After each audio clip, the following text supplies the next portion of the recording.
BBC Urdu के लिए वसतुल्ला खान के कॉलम बात से बात में सवाल उठाया गया है कि क्या पाकिस्तान के 3 मरतबा के वज़ीर आज़म नवाज शरीफ मुल्की सियासत में गैर मुताल्लिक़ होते जा रहे हैं। पाकिस्तान में रवां बरस के इख्तिताम पर मौजूदा हुकूमत अपने दौर के 2 साल मुकम्मल करने के करीब है। इन 2 बरसों में हुकूमत ने मुल्क में सियासी और मुआशी इस्तेहकाम लाने की कोशिशें की हैं। इस हुकूमत की क़यादत पाकिस्तान के साबिक़ वज़ीर आज़म नवाज शरीफ की जमात कर रही है। नवाज शरीफ खुद 3 मरतबा मुल्क के वज़ीर आज़म रह चुके हैं। इस वक्त कौमी असम्बली के रुकन हैं, जबकि उनके भाई शहबाज शरीफ मौजूदा वज़ीर आज़म हैं। गुज़िश्ता आम इंतख़ाबात के बाद नवाज शरीफ मुंतखब होने के बावजूद चौथी मरतबा वज़ीर आज़म नहीं बने। मुस्लिम लीग नून की जानिब से ये मौक़िफ़ सामने आया था कि चूँकि जमात को 2/3 अक्सरियत हासिल नहीं हो सकी, इसलिए नवाज शरीफ वज़ीर आज़म नहीं बने। अगर ऐसा हो जाता तो वो ये मनसब संभालते। नवाज शरीफ जमात के कायद रहे, अब सदर हैं और पार्लियामान का हिस्सा भी हैं। ताहम सियासी मंजरनामे पर वो ज़्यादा मुतहर्रिक नज़र नहीं आते।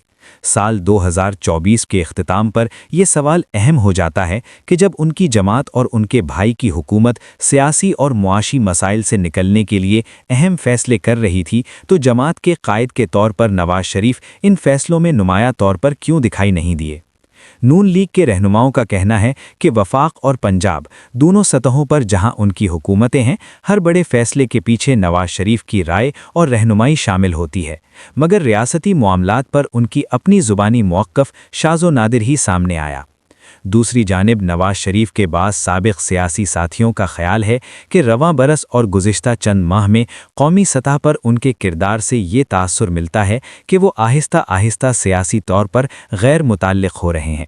इस तासुर की हकीकत जानने के लिए BBC ने उनके साबिक़ और मौजूदा रुफ़क़ा और तज्ज़ियाकारों से बात की, मगर इससे पहले ये देखना ज़रूरी है कि 2024 में नवाज शरीफ कौमी सियासत में किस हद तक मुतहर्रिक रहे। हुकूमत बनने के बाद के महीनों में नवाज शरीफ की ज़्यादातर सियासी सरगर्मियां सूबा पंजाब तक महदूद रहीं, जहां उनकी साहिबजादी मरियम नवाज वज़ीर आला हैं। पंजाब में सूबाई मामलात के हवाले से वो कई बार काबीना इजलासों में शरीक हुए, बाज़ औक़ात सदारत करते नज़र आए और कहीं अपनी साहिबजादी के साथ शरीके सदारत की। सूबाई बजट से कबल मुशावरती इजलास में शिरकत के दौरान उन्हें मेगा डेवलपमेंट मंसूबों पर ब्रीफिंग दी गई। मई में लाहौर में उनकी रिहाइशगाह जाती उमरा में वज़ीर आला पंजाब मरियम नवाज़, डिप्टी वज़ीर आज़म इसहाक डार और वज़ीर आज़म शहबाज शरीफ से मुलाकात हुई, जहां उन्हें पाकिस्तान और इंडिया के दरमियान बढ़ती कशीदगी पर ब्रीफिंग दी गई। इसी नौइयत की एक और मीटिंग में उन्हें इंडिया के ख़िलाफ़ पाकिस्तान के ऑपरेशन से मुताल्लिक़ भी आगाह किया गया। हाल ही में लाहौर में उन्होंने पार्टी क़यादत और रहनुमाओं से मुलाकातें की और ख़िताब किया, जिनमें मुल्की सियासी सूरत हाल पर गुफ्तगू हुई। ताहम कौमी सतह पर 27वीं आइनी तरमीम की मंजूरी, जिसे हिज़्ब इख्तलाफ ने बाइकॉट किया, इस मौके पर या इसके बाद नवाज शरीफ की जानिब से कोई बयान सामने नहीं आया, अगरचे वो कौमी असम्बली के रुकन की हैसियत से वोट देने के लिए मौजूद थे। मई में इंडिया पाकिस्तान कशीदगी और मुख्तसर जंग के दौरान भी उनकी तरफ से बराह रास्त कोई बयान नहीं आया। अलबत्ता जमाती रहनुमाओं ने दावा किया कि वो मुसलसल रहनुमाई फराहम करते रहे।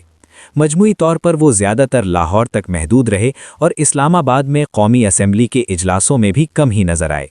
नवाज शरीफ के साबिक़ करीबी साथी और साबिक़ सेनेटर आसिफ किरमानी, जो 18 बरस तक उनके करीब रहे और पॉलिटिकल सेक्रेटरी और फिर खुसूसी मुआविन के तौर पर काम करते रहे, अब उनसे अलग हो चुके हैं। BBC से गुफ्तगू में उनका कहना था कि उनके नज़दीक नवाज शरीफ ने खुद को गैर मुताल्लिक़ कर लिया है। उनके मुताबिक नवाज शरीफ हमेशा 2/3 या वाज़ेह अक्सरियत के साथ हुकूमतें बनाते रहे और 2018 में वोट को इज़्ज़त दो के नारे के वक्त उनकी मकबूलियत उरूज पर थी, मगर लंदन जाकर जब पार्टी के बाज़ अफराद ने उन्हें इस बयानिए से पीछे हटने पर आमादा किया, तो उनकी मकबूलियत और अहमियत में कमी आई। 4 साल लंदन में क़याम के बाइस पार्टी कारकुनों से राब्ता कमज़ोर हुआ। PDM की हुकूमत लेने का फ़ैसला भी उनके बकौल नुकसानदेह साबित हुआ, क्योंकि इस हुकूमत की नाक़िस कारकर्दगी का बोझ आखिरकार नवाज शरीफ और उनकी जमात पर पड़ा, जिसका नतीजा 8 फरवरी 2024 के इंतखाबात में सामने आया। आसिफ किरमानी के मुताबिक नवाज शरीफ को ज़ाती सदमात भी पहुँचे, जिनमें वालिदा और अहलिया का इंतकाल शामिल है, जो उनके अहम मुशीर भी थीं। سابق گورنر پنجاب اور سابق سینیٹر سردار ذوالفقار کھوسا نے بھی ان خیالات کی تائید کی۔ ان کے مطابق نواز شریف کی موجودہ پوزیشن خود اس بات کا ثبوت ہے کہ وہ پارٹی میں غیر مؤثر ہو چکے ہیں۔ ان کا کہنا تھا کہ پالیسیاں شہباز شریف بنا رہے ہیں اور اہم فیصلوں میں نواز شریف سے مشاورت نظر نہیں آتی، جس سے یہ تاثر ملتا ہے کہ وہ سیاسی طور پر پیچھے ہٹ چکے ہیں۔ ان کے خیال میں نواز شریف نے کسی رکاوٹ کو محسوس کرتے ہوئے اپنے بھائی کے لیے جگہ چھوڑ دی ہے، حالانکہ وزیر اعظم کے امیدوار وہ خود تھے۔ صحافی اور تجزیہ کار ماجد نظامی کے مطابق نواز شریف اب ایک خاندانی بزرگ کی حیثیت رکھتے ہیں۔